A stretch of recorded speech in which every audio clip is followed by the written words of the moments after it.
A lot of scary stuff in today's fourth stimulus check update and daily news update. New estimates show that Social Security reserves are going to run out much earlier than previously expected. Scary stimulus check scams are also out there to get your money. And for our finale, the breakdown on exactly how much we spent on the war in Afghanistan. I'll give you guys a clue. It's a lot. Now the question is, how do we move that money over to stimulus? Let's find out in today's video. And a quick hello to everyone. My name's Ron. Thanks for tuning in to the channel where the stimulus is always fresh and the news is always groundbreaking. Stimulus, daily news, and personal finance. We've got it all for you right here on this channel. I just want to wish everyone a good morning, good afternoon, or good evening, no matter where you are in the country. And I also want to say a big thanks to you guys for always lighting up the like button. I really appreciate the support, you guys. Big warning, guys. The latest Social Security trustee report showed that the Social Security Trust Fund for Retirement and Survivor Benefits is estimated to have its reserves depleted in 2033, just 12 years from now. Social Security began as a response to the Great Depression. This Social Security measure gives at least some protection to 30 million of our citizens.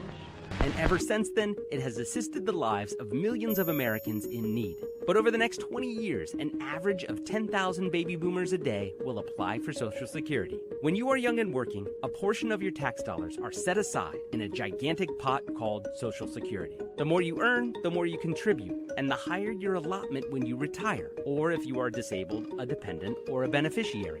Wow, what a great plan. But there is a snag. Americans are not having as many children as they used to, meaning there will be less people contributing into the pot of money that is Social Security. That means funds for future generations could run out. But this has happened before. In the 1980s, Social Security reserves were nearly depleted. So, Congress increased the retirement age from 65 to 67 and started to begin taxing benefits based on income levels. This stabilized things for a while, but Social Security's cash flow has been negative since 2010, meaning the program is paying out more than it's taking in. At this current rate, Congress has about 16 years left to fix Social Security.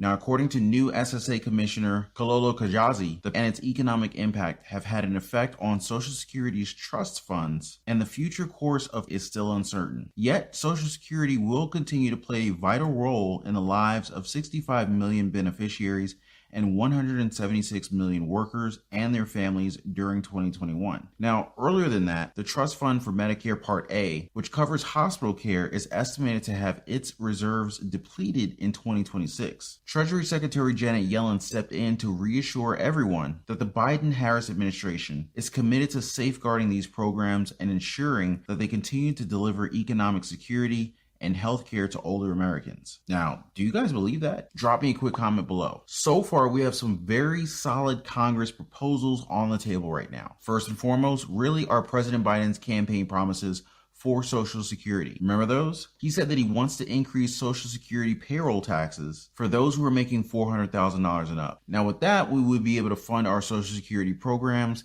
and be able to pay for the proposed benefit increases, including a raise to the minimum Social Security benefit of at least 125% of the federal poverty level. Now that's about $1,341 monthly for you guys. So, that's an increase of $547 a month. Now I think we can count that as the long-awaited $200 monthly SSI increase plus interest. Now, aside from this base increase, his campaign platform includes the following proposals that could modestly increase benefits for some recipients. Using the Consumer Price Index for the elderly, the CPIE, to calculate Social Security cost of living adjustments, the COLAs, to better reflect the rising expenses that seniors face. A minimum benefit of 125% of the federal poverty level for people who worked 30 years. Gradually increasing benefits by 5% for those who have received Social Security for 20 years or more, allowing surviving spouses to keep a greater share of the benefits of about 20% or more. Our lawmakers are holding President Biden to his word in asking for all of this now. A bicameral group of dozens of lawmakers led by Representative Jamal Bowman, Senator Bernie Sanders, and other prominent progressives sent a letter urging President Biden to include desperately needed improvements to the Social Security Income Program, also known as SSI program, in his forthcoming American Families Plan. Now, according to their letter, it says, "We ask that you devote particular attention to the lowest income disabled and older Americans who are too frequently left behind." Amen to that. Now, what they want to do first is to raise the monthly benefit to above the federal poverty level. Now, as they pointed out, the SSI benefits currently stand at $794 a month, which is far below the poverty line. That's why they're asking for President Biden to increase federal SSI benefits to at least 100% of the federal poverty line. For one person, that's already $12,880. Divide that by 12 months, that is $1,073.33. That's $279.33 more than what SSI recipients are getting right now. After that, the number just keeps getting bigger, with an additional $4,540 per person in the household. Now, they may go the extra mile here and raise the number to reach President Biden's 125% of the federal poverty line, meeting an above $500 increase. We definitely don't want to just stick to the federal poverty line, right? I take the extra $500 a month. I don't know about you guys. Now, on top of that, the bicameral proposal calls for reducing income exclusions that take benefits away from those who are earning a little bit of income, and removing penalties for those who are married and receiving shelter, meals, and groceries from family and friends. Overall, higher benefits and smaller deductions are the gist of this proposal. Sounds pretty good to me. People on Social Security really are struggling, as Social Security headlines say, "I can't live on $709 a month." Drop me a comment if you can relate, guys. Millions of Americans are either senior, disabled, or survivors of a deceased worker, rely on Social Security benefits for the majority of their income, but the average benefit is just over $1,500 a month. It doesn't provide enough income to cover basic necessities. One example here is Nancy Reynolds, age 74, of Cape Canaveral, Florida. She works as a cashier at Walmart while struggling to make ends meet on her work income and Social Security benefits of only $709 a month. She said that the government is failing all of us seniors. We have to choose between whether we eat or go to the doctor. Do we eat or buy medicine? The struggle is out there even though I'm working. I'm wondering how long I'm going to have my home. How long am I going to be able to pay for it? Should I buy a tent now and store it? Because if I lose my job, I'll be homeless, because no one wants to hire a 74-year-old. Let me hear your Social Security stories in the comments, guys. Is your story like this one? Let me know your thoughts in the comments below. More recently, we reported on Representative Gwen Moore's Social Security Enhancement and Protection Act that will raise your Social Security to 100% of the federal poverty level, so the same as the bicameral group's proposal on an above $200 increase. Now, on top of that, this bill also wants to build a 5% increase for all beneficiaries once you reach the 20th year of retirement. Now, what I especially like about that one is that it offers a way to plug up that gaping Social Security financial hole that's going to sink us pretty soon. Moore's plan includes phasing out Social Security payroll tax cap, which currently only applies to wages up to $142,800. Now, at the same time, the plan also calls for gradually raising the rate at which both employers and employees pay that tax to 6.5% from the current rate of 6.2% over 6 years. Now, according to Moore's statement, he said, "My proposal would help us ensure that Social Security does what it was intended to do: protect all older Americans from spending their retirement living in deep poverty." President of Social Security Works, Nancy Altman, predicts sometime this summer there is a Social Security plan. Senator Mitt Romney, he proposed a bill called the Trust Act to form bipartisan committees that could come up with solutions to fast-track changes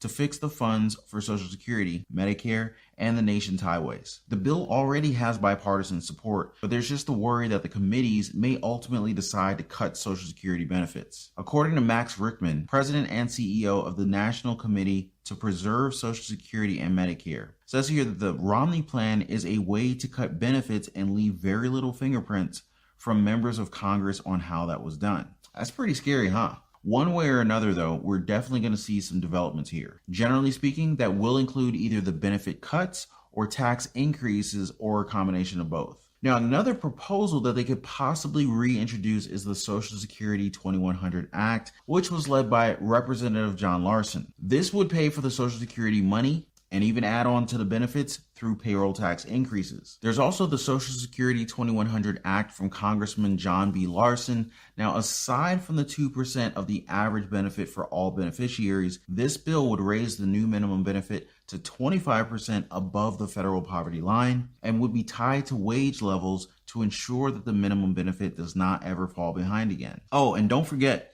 the proposal from Senate Majority Leader Chuck Schumer, Senator Ron Wyden, and Senator Elizabeth Warren to increase benefits by $200 per month for all Social Security beneficiaries. Then we have the $3.5 trillion stimulus package that's gunning for Medicare expansion and reduced drug prices. It is outrageous that millions of seniors have trouble eating because they can't afford dentures.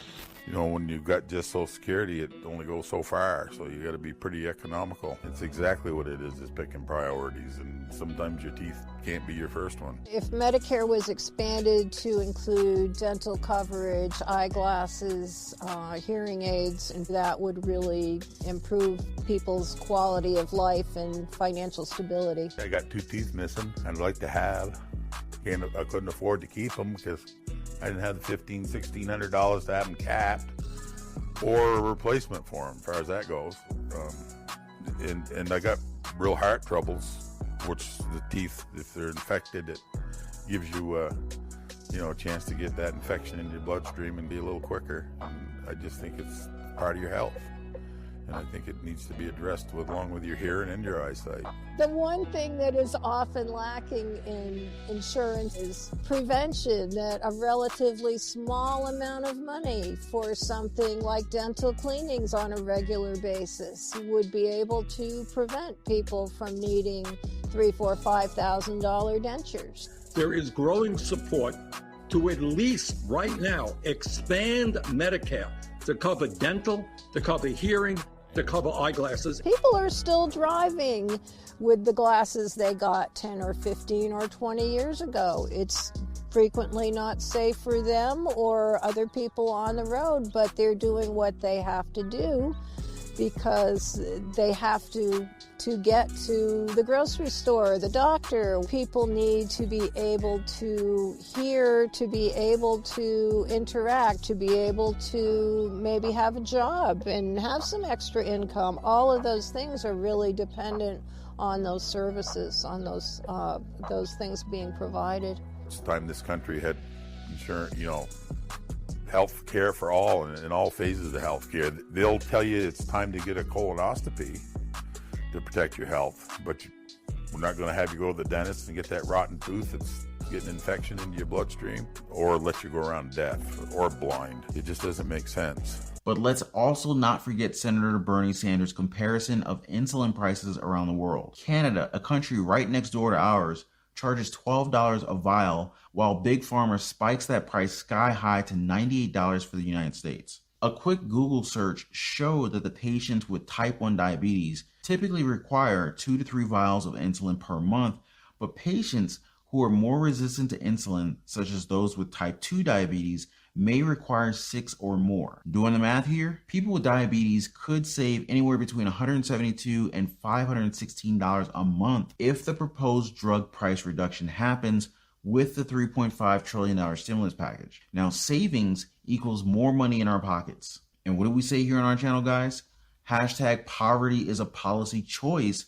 And that's right. And definitely so is more stimulus. Am I right, guys? And that's just one of the drugs that we can get a much needed discount on with this new form of stimulus. But let's see how this turns out when they release the final details soon. Is anyone in the audience on maintenance medication like this? Drop me a comment down below. Now, another warning, guys, watch out for stimulus check scams. News from the IRS said that the agency received a record number of reports about stimulus check scams in June and July. The IRS said that the recent scams include text messages directing people to click on links to provide their information to get stimulus payments, and phishing emails that claim that recipients are eligible for stimulus check payments of specified amounts. Here's their official warning. Cyber criminals use every opportunity to try to scam people out of money. With the advance payments of the child tax credit going out to eligible taxpayers, the IRS warns folks to be aware that thieves may use these payments as bait. Be alert to criminals who ask you by phone, email, text, or even on social media to verify your information so you can get advanced child tax credit payments. Remember, the IRS does not initiate contact with taxpayers by email, text messages, or social media channels to request personal or financial information. When it comes to phone calls, remember the IRS does not leave a pre-recorded, urgent, or threatening messages. For example, if you get a voicemail saying a warrant will be issued for your arrest, this is not the IRS. If you are eligible for advance payments of the child tax credit, the IRS will use information from your 2019 or 2020 tax return to automatically enroll you for advance payments. You do not need to take any additional action to get advance payments of the child tax credit. If you aren't required to file a tax return and haven't given the IRS your information, you can go to irs.gov to provide basic information for the child tax credit.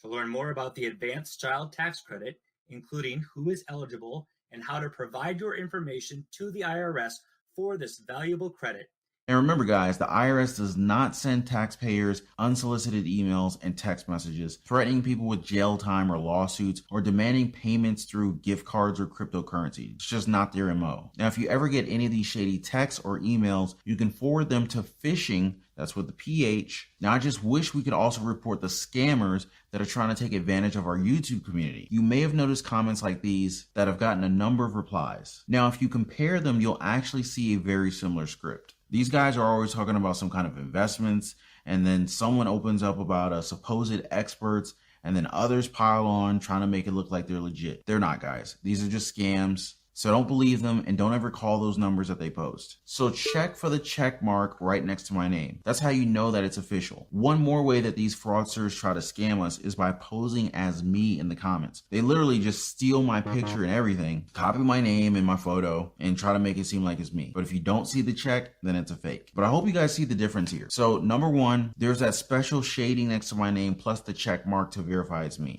And number two, I don't give out my phone numbers. That's just totally not me. Again, guys, stay safe and steer clear from these scammers. Now, to know that it's really me, check for that check sign. You can see an example on my pinned comment down below where you can get your free copy of the gold newsletter that we're currently giving away. Top experts are saying that the stock market won't be able to cut it in a down market. So gold may actually be the way to go. Check out the economic /reset. All right, guys, time for the big finish. How much of our tax dollars went to the Afghanistan war? The answer, a lot. In the 20 years since September 11, 2001, the United States has spent more than $2 trillion on the war in Afghanistan. That's $300 million per day, every day for 2 decades. Or $50,000 for each of Afghanistan's 40 million people. In baser terms, Uncle Sam spent more keeping the Taliban at bay than the net worths of Jeff Bezos, Elon Musk, Bill Gates, and the 30 richest billionaires in America combined. And it just keeps going, guys. Since the United States borrowed money to fund this war,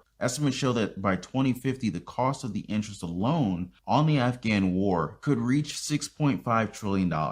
That amounts to $20,000 for each and every U.S. citizen. Basically, it's us, our children, and even our children's children who are going to be paying for this war well into the future. And that's not even counting the cost of lost lives, which definitely can't even be put into numbers. And so that's why a group of 50 House Democrats wrote a March letter urging President Biden to significantly slash the more than $700 billion Pentagon budget. Their letter said, while we are heartened that your administration is not contemplating expanding the Pentagon's already inflated budget, our new Democratic majorities in Congress, along with your administration, should go further. Rather than requesting a flat Pentagon budget, we urge you to seek a significantly reduced Pentagon top line. But they're going to have a hard time as at least 47 members of Congress and their spouses hold between $2 million and $6.7 million worth of stock in companies that are among the 100 defense contractors, meaning these 47 Congress members benefited from the stock of the top 5 defense companies rising in value by an average of nearly 900% since the U.S. military actions in Afghanistan were authorized in September 2001. Now, we talked about that more in our previous video, so if you want, you can check those out. Or you can just head over to the playlist section, you can find it more easily. We've already grouped all your favorite stimulus,